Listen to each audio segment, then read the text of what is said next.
Good afternoon, everybody from Singapore. Good morning to those of you who are joining us from Europe today on Friday.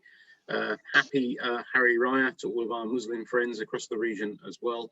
And welcome to this latest webinar from the EU-ASEAN Business Council, brought to you by SAP's kind sponsorship. This is the first in a series of webinars we're doing on ASEAN's 2021 Digital Toolkit, and it's one focusing on removing roadblocks for future growth. We have a very esteemed panel with us today. We're very lucky to have with us the recently newly installed Deputy Secretary General for the ASEAN Economic Community, DSG Satvinder Singh. We're also very lucky to have a good friend of the Business Council with us. It's Ambassador Igor Dreismans. He's the EU Ambassador to ASEAN. And then we have Claudia Chan, who's Senior Director, Government Affairs for Southeast Asia at SAP. And then John Hsu, who is the Chief Information Officer, Asia Pacific for Hsbc. I think we all know that the digital economy in Southeast Asia has been growing very rapidly. We believe that there are about 310 million users coming online in 2020. People think that number is increasing by at least 40 million a year over the next few years. A lot of tech unicorns leveraging on new technology in the region to grow, and the economy, e-commerce and other areas is growing extremely rapidly. Despite these strong numbers, though, rapid growth in internet usage in the region, there are many roadblocks that still remain, both regulatory and infrastructural roadblocks as well. And the gaps aren't just between countries, they also exist within countries across Southeast Asia. So I hope today some of the questions that we will dive into to look at are: what are the digital trends which have been triggered by COVID-19? How have they been exacerbated? And how can they remove the roadblocks going forward? What are the key infrastructure logistics challenges preventing ASEAN from realizing its full potential? And how can governments and businesses work together to unlock ASEAN's full digital potential? Before we get into the discussion, DSG Satvinder will give some opening remarks shortly, but we do have some polls which we'll run throughout the webinar today. And the first of these, I think you can now answer, please, from the audience. And the question is: are you optimistic about ASEAN's ability to put in place the right regulations and infrastructure to support its digital economy ambitions? If you can vote now, that'll help us set some scene for the discussion to come up. I can see already at the moment the yeses are in the lead on this poll. People are very optimistic, which is a good thing, I guess.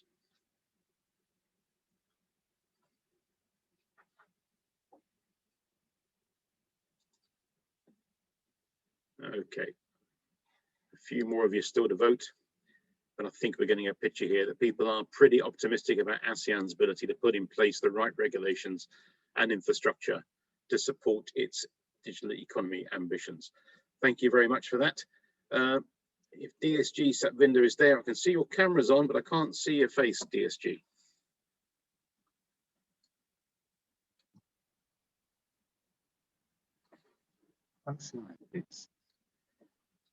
Can you hear me, Chris? Yeah. We can hear you loud and clear, certainly. If you'd like to give us your opening comments or remarks, please, and then we can get away, but we still can't see your face. I think your camera's around the wrong way. I can fix it after, but let me just start by first greeting everyone. A very good afternoon. Your Excellency, Ambassador to the European Union, Ambassador Igor, Chris Humphrey, the Executive Director of the EU-ASEAN, distinguished panelists, ladies and gentlemen, a very good afternoon. First, of course, I would like to express my deep appreciation to the EU-ASEAN Business Council for inviting me to the ASEAN 2021 Digital Toolkit series. I'm glad to see the poll giving us that confidence too. I mean, that's a great way to start. It's really a great pleasure that we all can meet virtually as it can be, but at least we have this chance to be able to have a discussion on the issue of digitalization, which, as all of you know, it's really taking such great importance amid the global pandemic that has disrupted the economy, the global economy, and most of the social aspect of our lives. And I believe all of us agree that the digital transformation is an important mega trend that impacts everyone globally, including all of us in ASEAN. It changes For example, consumers' behavior and expectations. It changes the way business carry out their production and distribution. And it also changes how governments regulate and increase the pace of technology developments. The COVID-19 pandemic further kind of reinforces the fact that going digital is the key to survival in the changing business context. I've gotten that from most businesses. I can see that those businesses who have they survived and done pretty okay are those that have been early in their journey of adopting digital transformation. While we all know that while many businesses have recorded losses in the overall global slowdown, a recent study done by Bain, Temasek, and Google showed that the internet economy in ASEAN actually remains resilient, and it stands today at somewhere around $100 billion in gross merchandise value. And this is poised to grow to over $300 billion in just by 2025. The COVID-19 pandemic has led to big shifts across the whole region. In fact, the same study have revealed that 40 million people have come online for the first time, bringing the total number of internet users in ASEAN to 400 million. Capturing this trend, ASEAN has identified digital transformation as a key priority. To embrace digital transformation, and therefore I strongly believe that digital infrastructure is going to play a very important role. In terms of quality, the digital infrastructure in ASEAN is comparable with that of the world's average. However, we do realize that there are still development gaps among the ASEAN member states in terms of network coverage, the speed of internet connection, even in areas of affordability, content, cybersecurity capability. In coping with this kind of challenges, the ASEAN has been consistently pursuing a kind of a dual-pronged strategy. At the national level, each of the ASEAN member states have prioritized resources to achieve common targets of high-speed internet, broader internet coverage, affordability, and human capacities in their national digital strategies. They do that at the national level. At the same time, at the regional level, ASEAN continues intensifying its coordination efforts by developing the ASEAN Digital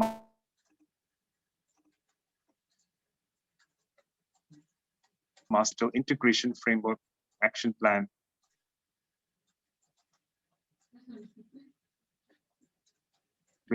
Let me help. Both of this, the MAN and the framework, they both embody the comprehensive strategies for the region to strengthen its digitalization efforts. If I could summarize the strategies together, what they are: first, they aim to strengthen the digital infrastructure or connectivity while encouraging interoperability, open standards, and inclusiveness, all in line with international best practices. Second, the aim is for us to work towards a harmonized standards for data management and cross-border data flow mechanisms to ensure appropriate personal data protection for data is being transferred across the ASEAN countries. The third, it aims to continue to reform the regulatory policies, which is extremely important, and works towards the harmonized laws and regulations across the region.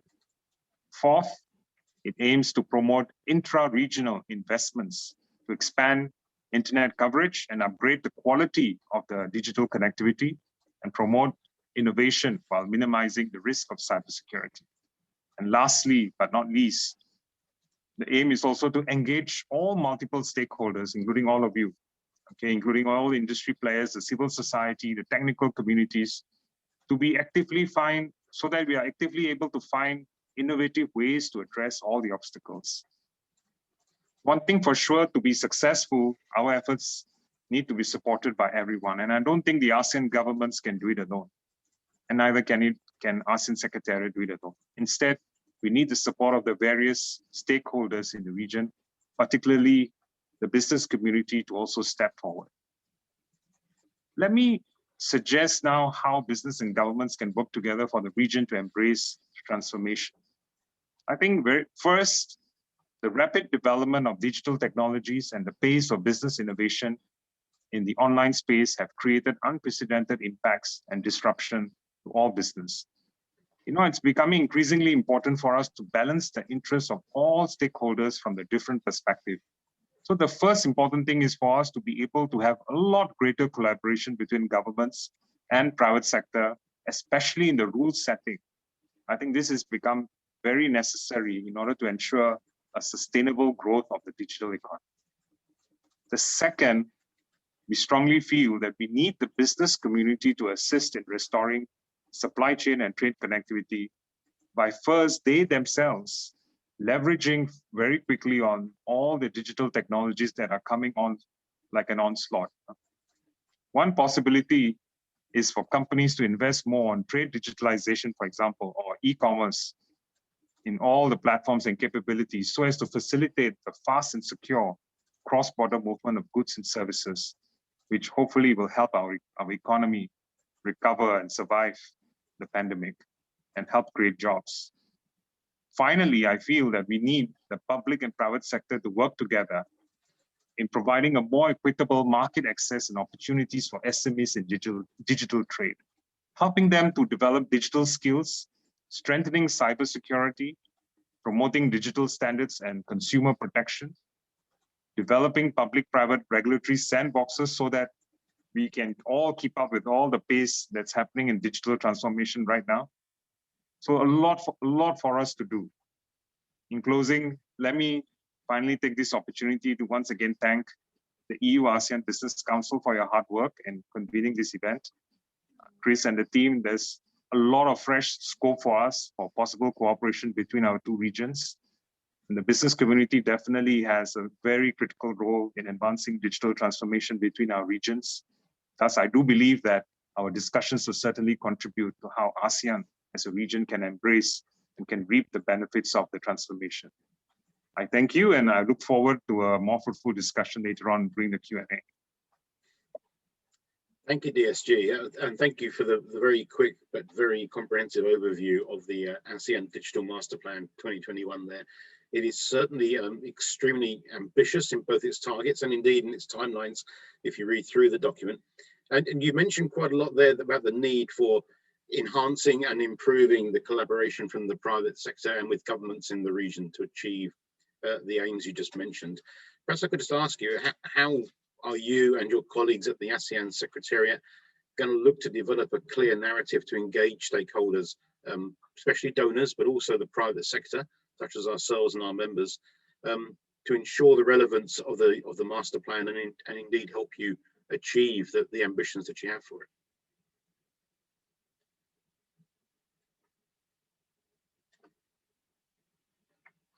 DSG, you there? Sorry, I have to unmute. Sorry about that. That's good. ASEAN, as Chris, as you know, is pursuing this digital transformation agenda, basically towards more of a leading and ensuring there's integrated, inclusive, sustainable digital economy and society. And if you look at our digital master plan, the ASEAN Digital Master Plan 2025, it again guides the ASEAN in being able to, to generate digital transformation for all sectors. Now, this of course means that we are also hoping that the way the master plan is structured actually aligns very nicely, and it sets itself alongside another critical plan, which is the ASEAN Comprehensive Recovery Framework, where a big chunk of the work in the ACRF actually is all about accelerating digital transformation. It has become a very big, broad strategy under the recovery framework. So in that way, I think this is where we are going to be able to get quite a big public support and both the government support to put their weight behind transformation. On top of that, ASEAN also is going to be actively engaging stakeholders, including donors, to help ASEAN achieve its digital transformation goals. And actually, we believe that that the support is going to come in many ways. Now, in fact, these resources and donors may come, for example, from individual country contributions, The support may also come from an existing resources that we have. We have something called the ICT Fund. It also could come from technical assistance from external partners, including international organizations, and of course from other resources, especially from private sector majors, both, I believe, both global and as well as regional giants. And let me shed a bit more light on the resources that we think we are confident we'll be able to tap. I think one, of course, the fact being that the recovery requires digitalization transformation in a very critical way, but the other confidence that I'm getting is from the fact that there are resources that have been set aside and committed.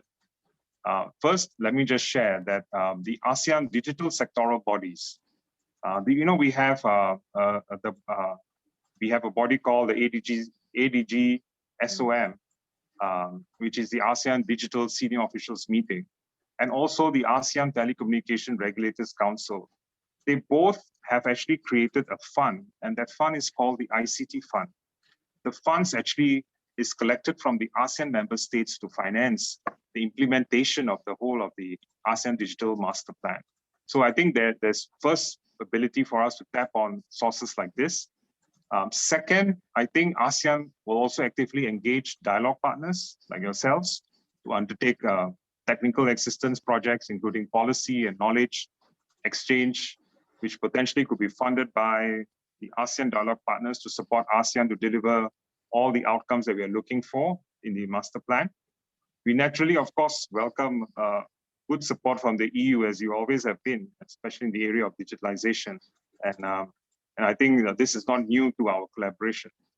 And lastly, I would say there is also an anticipation that the private sector, both the global and the ASEAN indigenous players, the large majors, I think they can play a very increasing important role in supporting ASEAN to realize the master plan objectives, especially in the areas of digital skills, cybersecurity, SME, innovations, and things like this.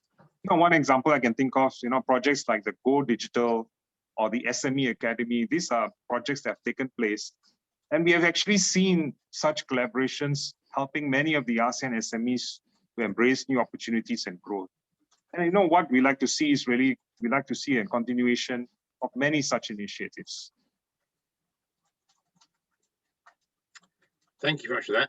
I'll turn to Claudia and John first as representatives of the private sector to talk, perhaps give us your views about how you see the ADM 2025 from a private sector point of view, and also about the role you think that organisations such as yourselves can play in working with ASEAN to help achieve its ambitions. I mean, Claudia, would you like to go first?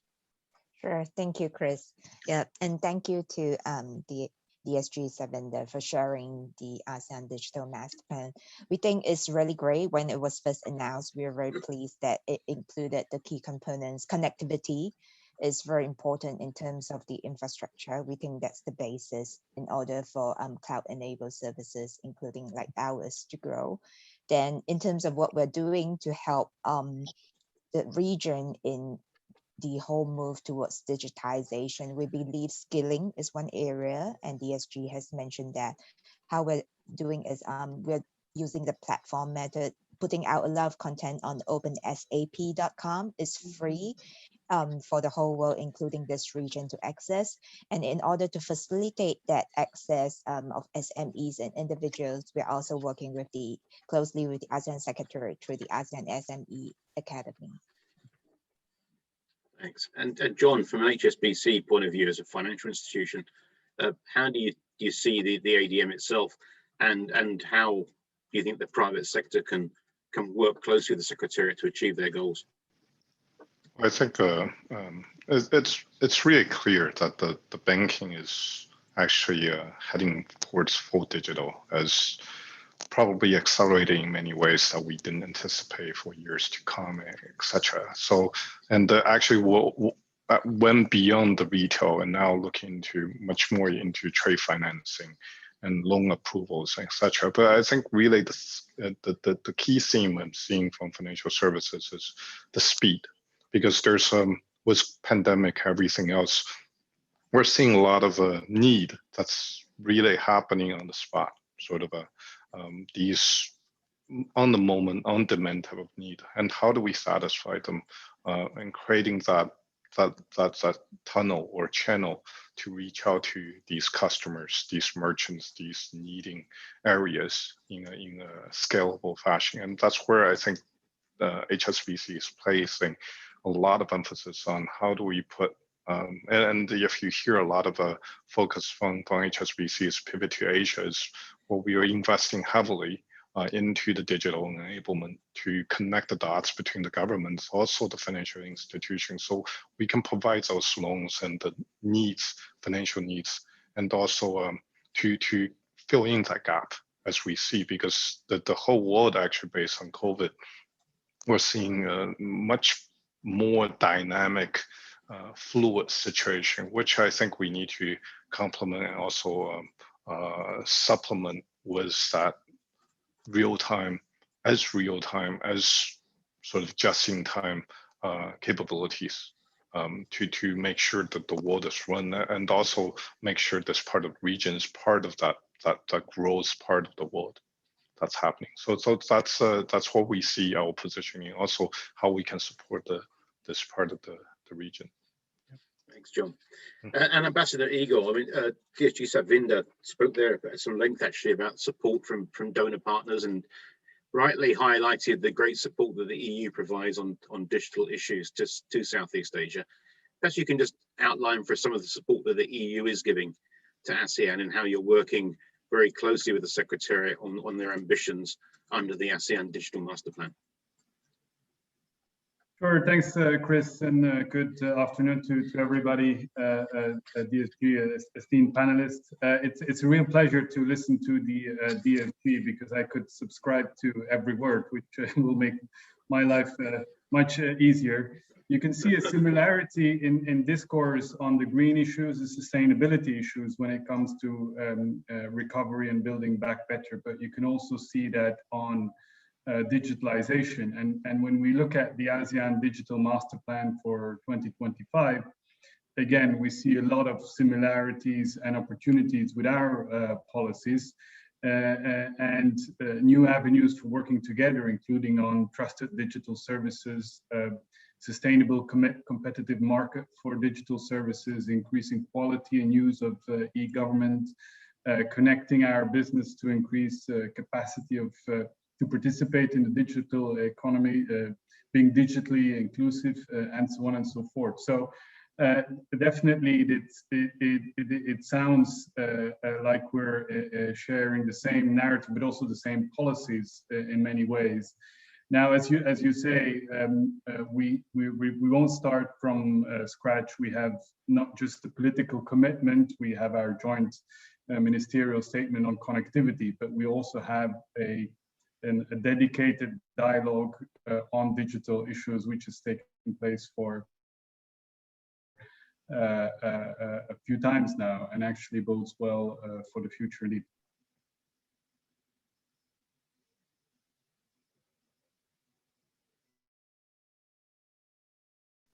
I was going to stop here, Chris, but I can continue if you want. Thank you, Igor. I've got a follow-up for you actually, and it's around existing policies within Europe. So the EU has its Digital Compass program, which it launched, and it's Decade of Digital, I think it was. Do you think there's any lessons that can be learned for Southeast Asia from what the EU has been doing and trying to roll out? And if so, how are you going to work with ASEAN and its constituent parts to try and help them? Sure. Indeed, we presented this communication 2030 Digital Compass earlier this year, setting out a vision for 2030 for what we hope to be a successful digital transformation based on the empowerment of citizens and technological leadership. And we set out basically 4 cardinal points, 4 concrete objectives to map out that road to 2030. One is trying to build a digitally skilled population and highly skilled digital professionals. Secondly, to secure and performance sustainable digital infrastructure. Thirdly, digital transformation of businesses. and fourthly, digitalization of public services. Now, basically the compass also provides a vision for with digital principles, as well as a governance structure framework to facilitate and accelerate the launch of multi-country projects to address gaps in EU critical capacities. Now, of course, there is also a big international dimension to that, and we have foreseen a number of concrete actions in the context of global cooperation. For one, we propose digital partnerships to promote alignment or convergence with the EU regulatory norms and standards, promote research cooperation, and invest in digital connectivity and emerging technologies. We've also proposed partnerships, Team Europe partnerships. You know that we're currently in the programming phase for our next cycle of funding, combining resources from the EU member states and others in a collective efforts. Basically, all of this taking place, as I said earlier, in the context of the COVID recovery.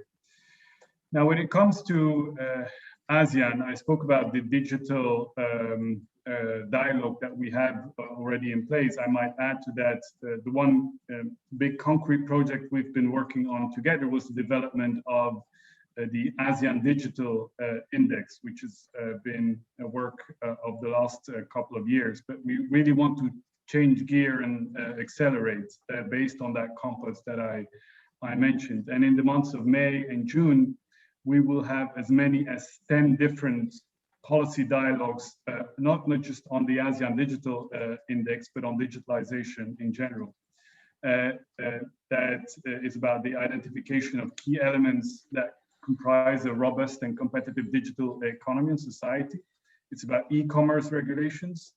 It's about the role and activities of national regulatory authorities in the digital environment, broadband development, cost reduction legislation and broadband rights, data modeling for policy developments and monitoring. So a whole list of concrete issues where we're going to have dedicated workshops on in the next 2 months. In the next stage, we want to enlarge that discussion to business and have a broader discussion involving as well business and other stakeholders. That would be after summer. That's our plan.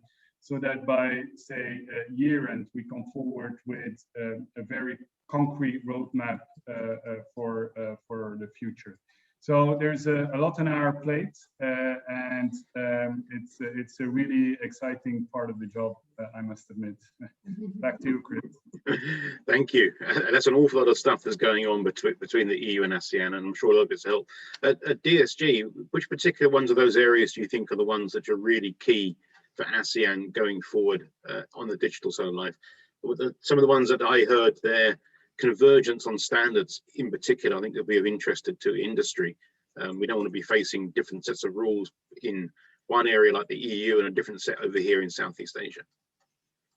Chris, I think among the ASEAN EU cooperation activities that we have had, I mean, again, this is not new, right? We have been traditional partners.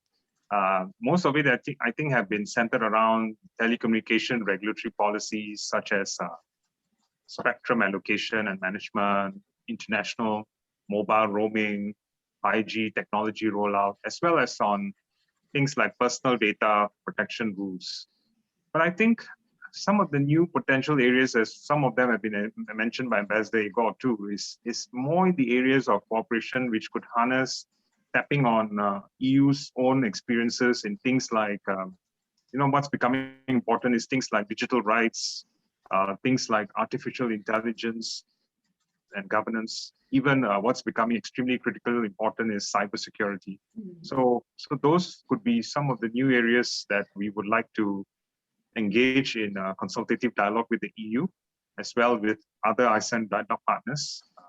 So I do agree that the new areas could stand from anything from things like digital data governance, maybe even green and sustainable digital policies, digital rights, cybersecurity. Again, I'm giving a wish list, but I think that's a lot to do. I can assure you. Okay, there's no short of initiatives to be undertaken by the two regions together. Okay, thank you. I have another poll for the audience, which I'll flash up in a moment. And whilst I'm doing that, perhaps Claudia could comment on some of those areas of collaboration and where she thinks the private sector might help. One of the ones that struck me perhaps was on skill sets for the region, helping people have the right skill sets going forward. Yes, I think you picked the right one, Chris. And it's also something that we've worked continuously with partners in this region, both with ASEAN Secretary and individual governments. One area that we're seeing of particular importance is in terms of the tertiary skilling. And we're working with universities through the SAP Universities Alliance to help universities in all 10 ASEAN countries to really learn about our solutions. And it's not just about our solutions when they're picking up, they're learning a skills, a certification that will really increase their employability and also their understanding of different platforms. It's like speaking languages. In the computing world, we really need to understand where the different software, how it works in the different platforms. And we are across 26 industries, which is why we think it's very important to really help increase the understanding of how software solutions that's powering more than 400,000 companies throughout the world. And it's being picked up quite well, but we hope to have a further outreach, and we'll be happy to work with both governments in this region and also with Ambassador Igor and his team in order to raise more awareness so that more people can be onboarded. Thanks, Claudia. And John, anything you want to comment on what Ambassador Igor and DSG were saying?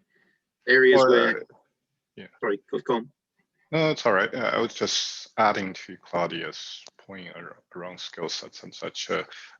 From what we see is definitely we're beefing up on data and also cyber type of skill sets, especially for ASEAN countries, because that's where we see a tremendous sort of a gap in shortage, and we need to do more in terms of bringing people up to speed, because everything is connected these days, and it's not just like, hey, everybody's isolated on their own pockets and such. So we need to beef up, and as a financial institution and such, we're working heavily with all the governments and also industry bodies to educate, also at the same time to train and also to uplift the skill sets in this regard. That's where we see the target like cases and such. Thank you, John. I'll close this poll that's on screen now for everybody shortly. Quick reminder, please, if you have any questions for our panel, please put them in the Q&A box at the bottom of your screens. We'll get round to them towards the end of the discussion. John, whilst I have you on here, that the poll is about to close, but it's showing actually that a fair number of people think there is need for more financial support for digital infrastructure development, and I think this is an area which comes really into the heart of what an organisation such as yourselves can do. So my question for you is really, what role can banks like HSBC play in supporting the provision of digital infrastructure? And by that I mean, the transportation, telecommunications networks, the internet and broadband networks in the region, development of 5G. It's an expensive business, and governments of the region don't really have a lot of spare money, especially at the moment. So what role can the private sector play in helping them put in place that infrastructure? Thank you, Chris. And very much have to say we have a key fundamental societal role to play in as a financial institution. Sometimes when we talk about inside our organization, we say we have financial or societal obligation as part of financial institution. So very much I concur with everybody. Our panelists have talked about all the key major objectives and such, but it's particularly from our view, what I wanted to say is ASEAN is already an important market when it comes to the digital economy. And also, if you look at the number of new users, new people accessing the internet every day, 125,000, that's the latest stats, new users every single day that's coming out of this part of the region. And also from a potential perspective, the economy is growing at 1 trillion, probably over $1 trillion US dollars in overall GDP over the next 10 years. So which means there's a tremendous need, also a tremendous need for financial support. So what from an HSBC perspective, what have we really focused on and done is I wanted to really talk about two fundamental sort of models or focus areas, what we call hard infrastructure and soft infrastructure.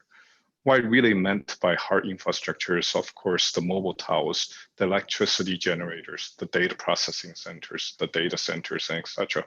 That's part of the modern economy. And we're wishing that we're looking forward to have that propagated or become prevalent across all the markets and countries in ASEAN. And the role that HSBC can play is we are being a partner for the last 150 years or such, really bridging East and West and part of the EU-ASEAN as well. So what we can do is facilitate investment. And then one of the things in addition to what we have been doing is also around green financing. We are committed to reach net zero in next 10 years. In terms of our own operation and supply chain, and by 2050 to make it net zero across the entire portfolio, including investments and such. So that's a major undertaking that we're doing, and that will impact ASEAN country because there are a lot of investment portfolio that's happening in this part of the world.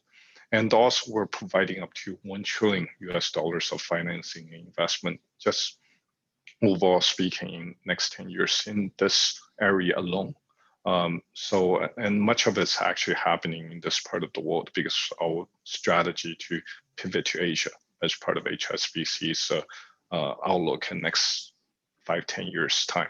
So on the soft infrastructure, actually, that's where I wanted to also spend a little bit of time to talk about is really is talking about standards and regulation and regulatory requirements between like how do we align these standards and regulatory requirements between different regions, different geographies around the world. The reason why we stress on this point is really if we look at the new technologies and also specifically data flows. And I mentioned about data and cyber as being very, very important. And they're all based and digital in our mind. It's all based on data. So, and the HSBC, part of our proposition is we operate across ASEAN, also in 60 plus markets. So that global connectivity becomes really, really important. And sometimes I call it the benefit and sum of its part is much greater than the part itself. So for ASEAN countries, we need to work together and collaboratively, especially around cybersecurity standards, cross-border data rules, and also intellectual property protection to create that incentive for trade and investments that's coming across. That's one of the things that we are monitoring, also helping to facilitate very, very closely to make it happen, because that's where we see the enablement piece to drive ASEAN countries into the next, I call the next step up in terms of investments into the hard infrastructure, into the digital transformation, into the digital potential parts. So welcome any additional comments from the rest of the panelists. And this will be our role in this important area. Thank you, John. Igor, perhaps I'll ask you to comment first on John's comments there. And in particular, perhaps you could talk more about some of the more practical support that the EU is providing in terms of maybe some financing instruments that could be made available to help ASEAN with its infrastructure development. And then perhaps pick up on John's points about the need for greater collaboration around rules and standard setting as well. Thank you, Chris. Indeed, there are a number of, as I tried to say, a number of ongoing projects of cooperation. I think I forgot to mention what we do on high-speed computing, for example, which we put at the disposal of our ASEAN friends, and great collaboration there has now started, the ASEAN Digital Index and the dialogue that is with the 10 workshops that we're basically laying out for the next couple of weeks. Now, for the future, I think we would have substantial funding available. I wouldn't be able to put a precise amount on it, but clearly, I hope this doesn't sound arrogant, but the money wouldn't be so much of an issue. I think in terms of a priority, we know that this is a priority. We know that to the same extent that issues of sustainability are. So I think what we need to do is try to find the right priorities in partnership with ASEAN, and then I think that the funding will follow.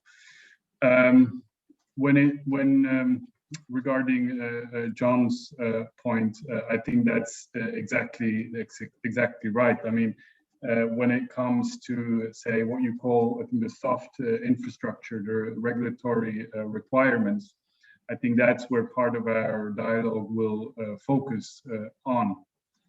There's also the whole issue of data protection, where you know that the EU has been in close dialogue with many ASEAN countries on the GDPR and what lessons can be learned. But also we hope to be increasingly on issues related to cyber security and 5G security.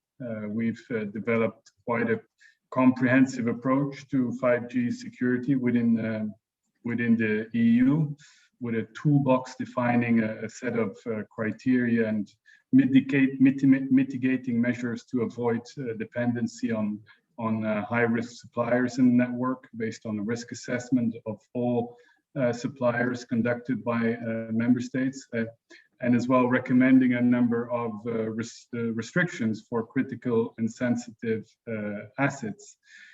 So that's a huge work that we've been doing for the last year or so, and I think a very good topic again for dialogue when it comes to say regulatory standards, in addition to the issues whereby we facilitate business, e-commerce regulations, and so on and so forth. Thanks, Igor. DSG, actually, I've got a question on the Q&A, which I'm going to throw at you at this point in the conversation, because it's linked to things that both Ambassador and John were talking about.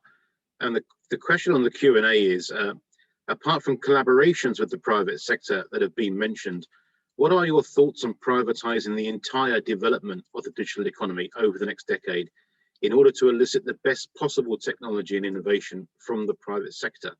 And do you think this approach could free up more of ASEAN's financial and human capital that can then be refocused towards reskilling and upskilling of ASEAN nationals?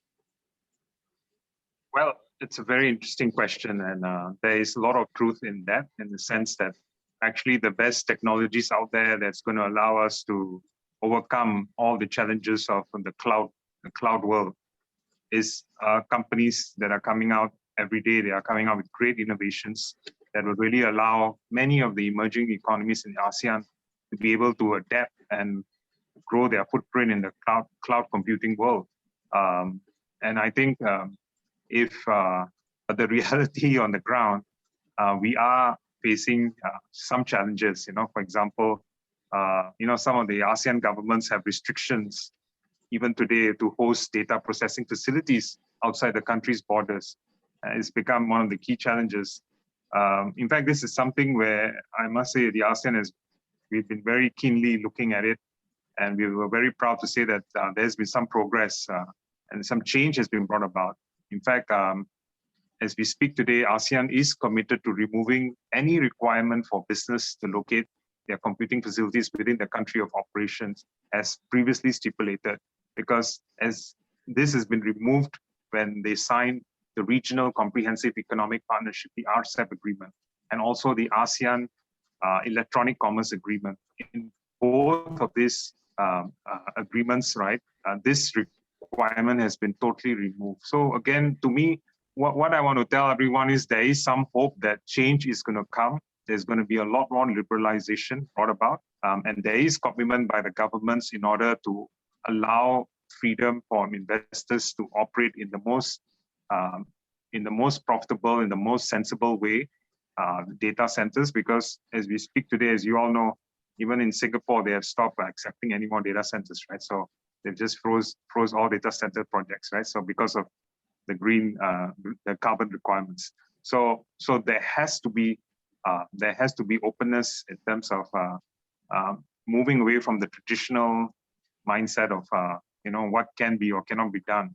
I think that the fact that they have signed these two agreements and they have allowed now data centers and data to be sitting outside their jurisdiction, that again shows you that they have a willingness and openness to look at new ideas.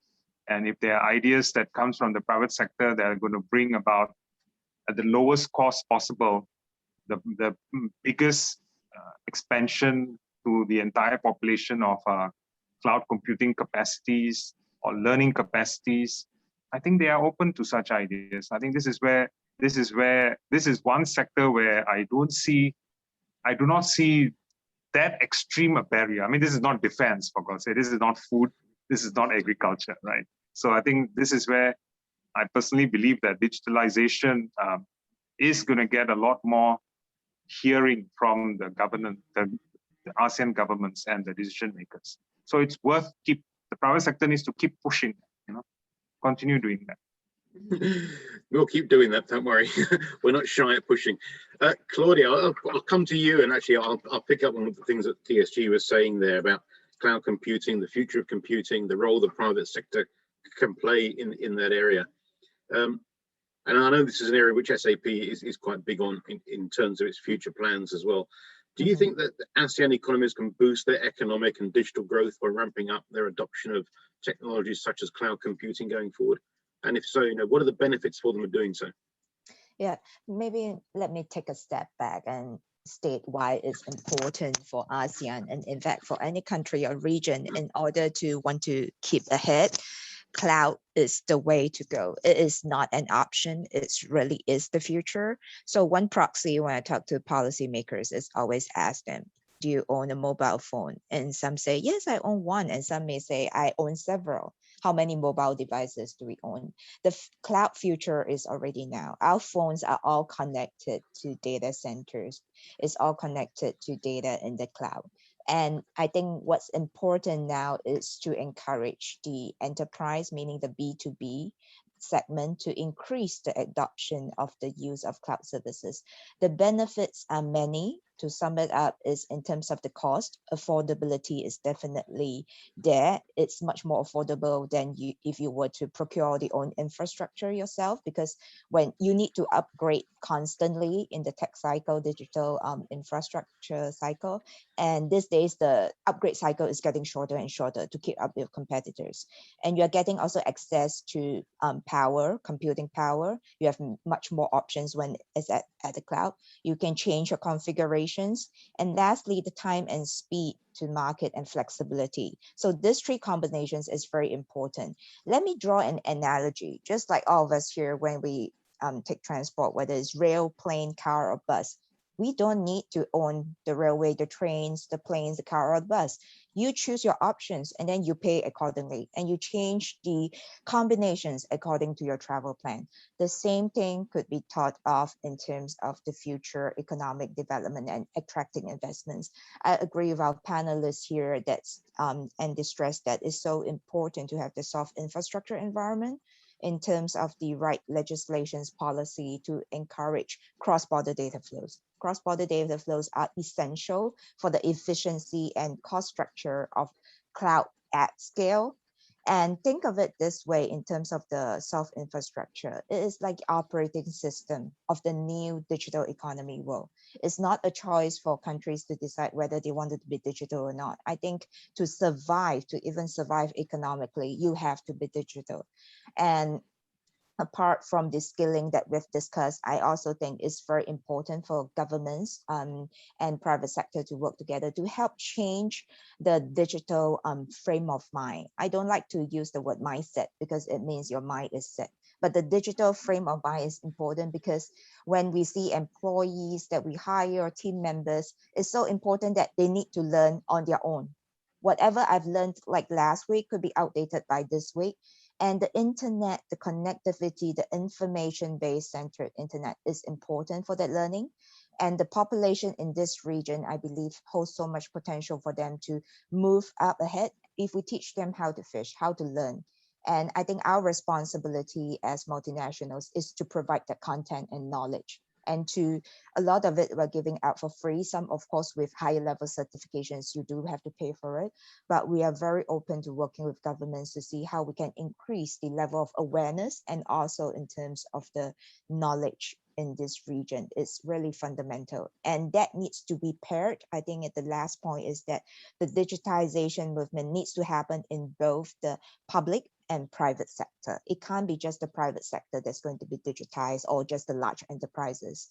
At last count, we did a mapping of SMEs in this region. It accounts anywhere from 40 to 90% of the employment workforce in each country.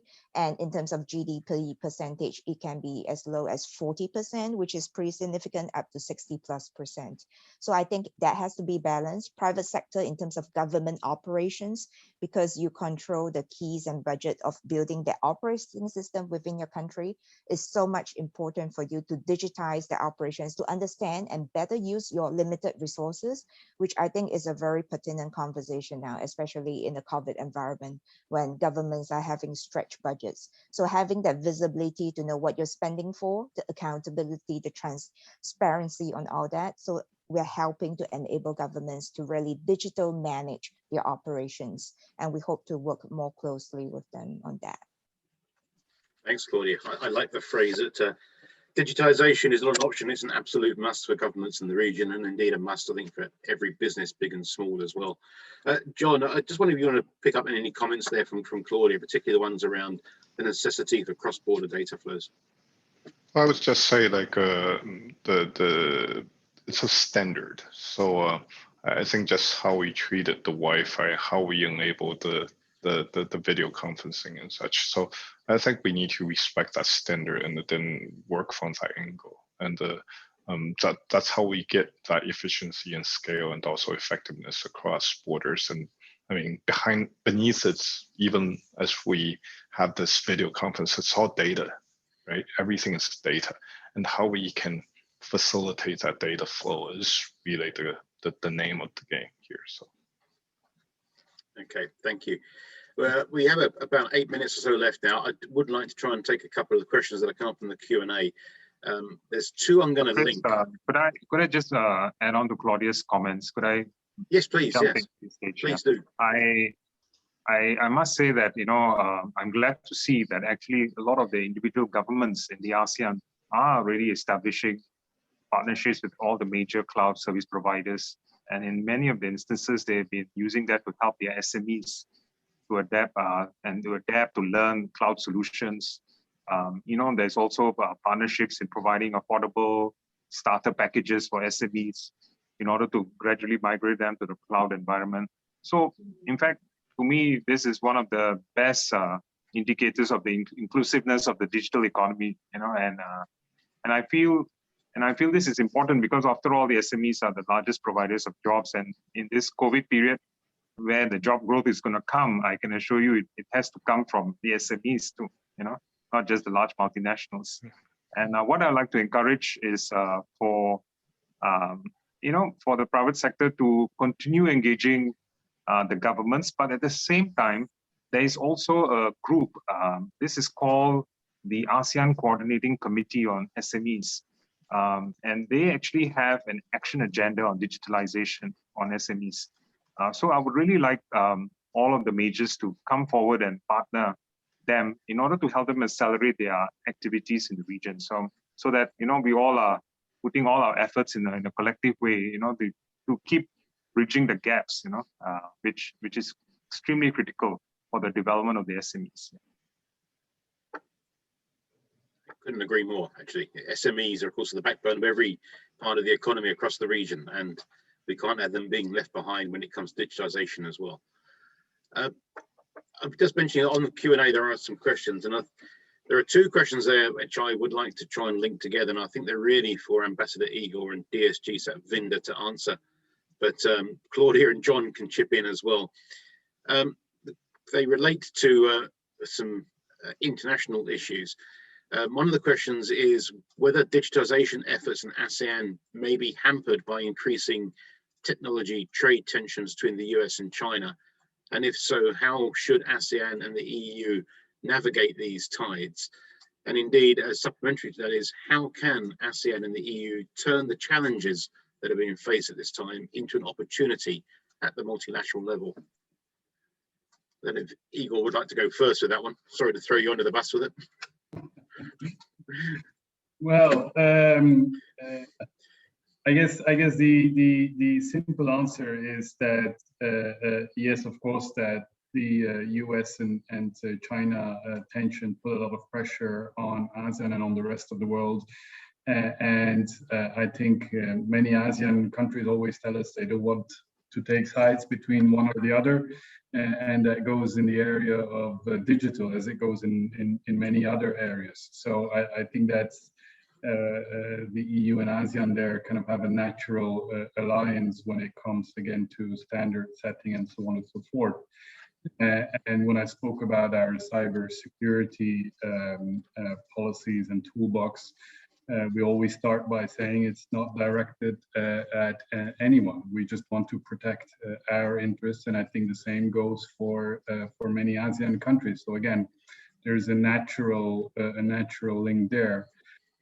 On the multilateral level, again, that's the first instinct of any European bureaucrat to think multilateral.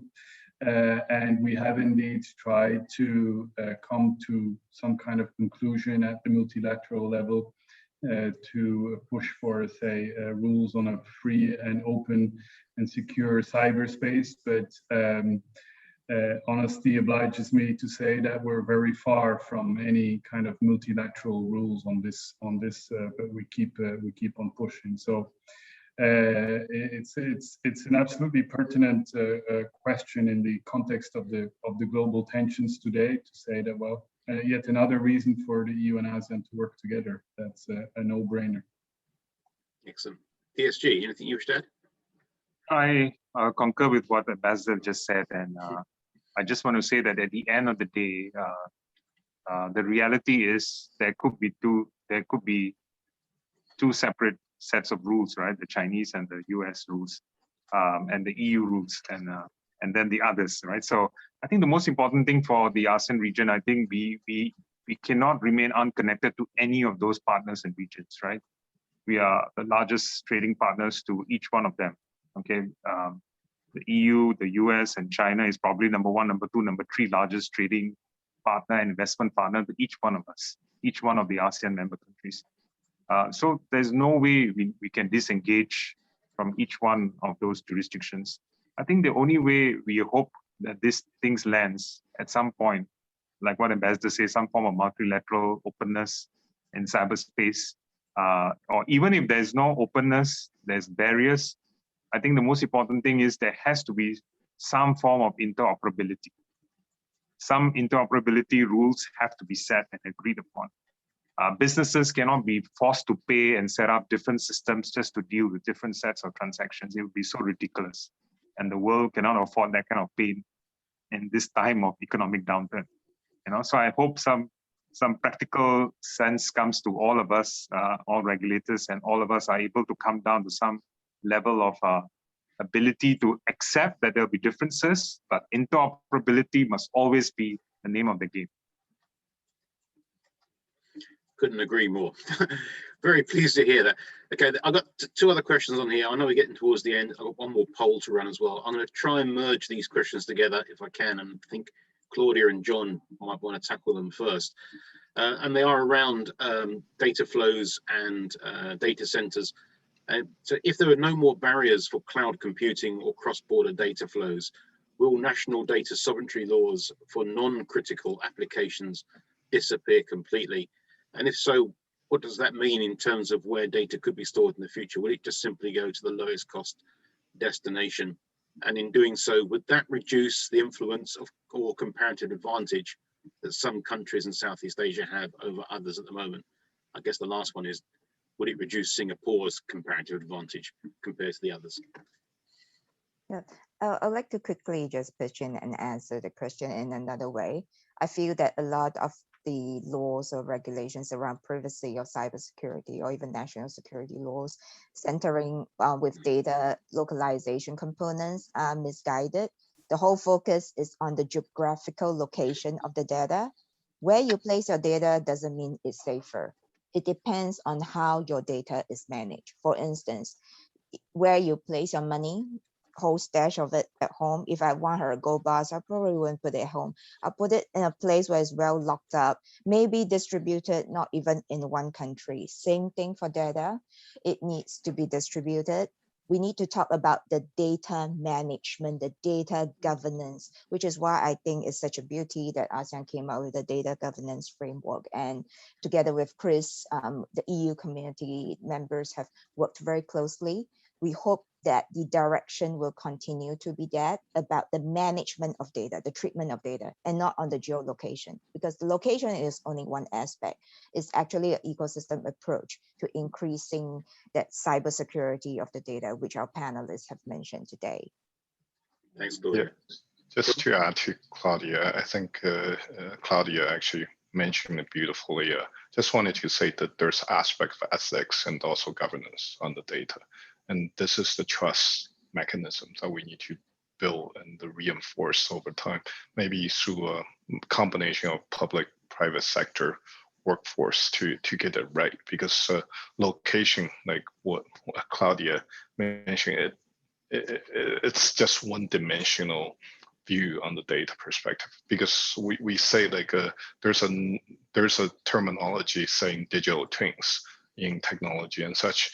I mean, think about it. In physical world, people travel around. You carry your data everywhere.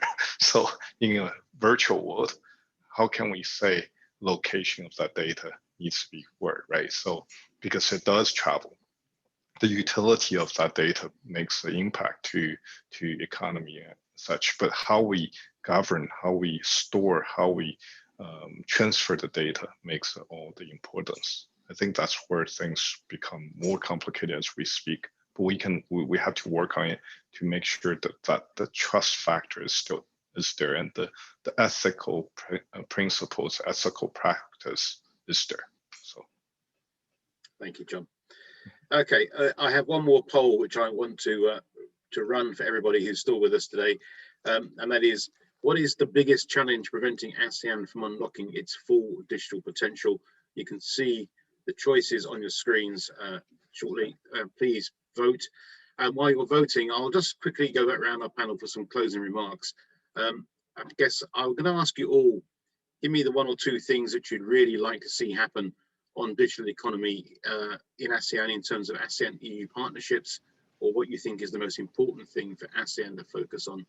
And the final question for you all to answer: if we reconvene this panel in 4 or 5 years' time, do we think everything that's in the ADM 2025 would have been achieved as well? And I'll kick off that one, please. I'll go with John first.